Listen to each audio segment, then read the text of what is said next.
লাশ মানেই রাজনীতি আর কন্টেন্ট।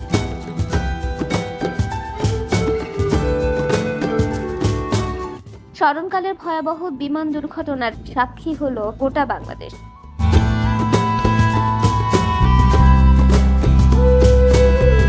রাজধানীর উত্তরায় বিমান বাহিনীর একটি যুদ্ধ বিমান মাইলস্টোন স্কুল অ্যান্ড কলেজে বিধ্বস্ত হওয়ার ঘটনায় নিহতের সংখ্যা বেড়ে চলছে। এখন পর্যন্ত 31 জনের মৃত্যুর খবর মিলেছে।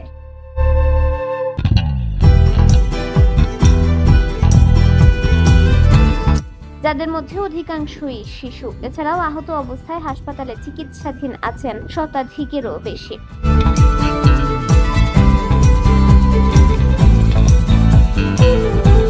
এদিকে সামাজিক যোগাযোগ মাধ্যমে দেখা গেছে উৎসুক জনতা মাইলস্টোন স্কুল অ্যান্ড কলেজের আশেপাশে জটলা পাকিয়ে ভিডিও করছে। এবারে ঘটনার প্রতিবাদ করেছেন সঙ্গীত শিল্পী ও সোশ্যাল মিডিয়া ইনফ্লুয়েন্সার তাশরিফ খান।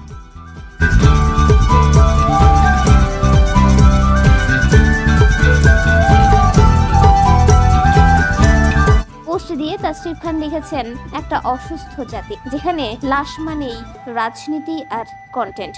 মন্তব্যের ঘরে নেটিজেনরা তাশরিকের সঙ্গে একাত্মতা প্রকাশ করেছেন।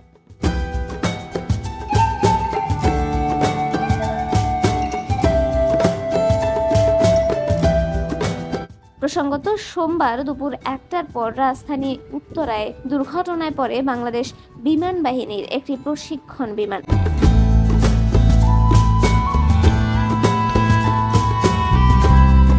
বিমানটি উত্তরায়ের মাইলস্টোন স্কুল অ্যান্ড কলেজের একটি ভবনে গিয়ে আছড়ে পড়ে এবং বিধ্বস্ত হয়।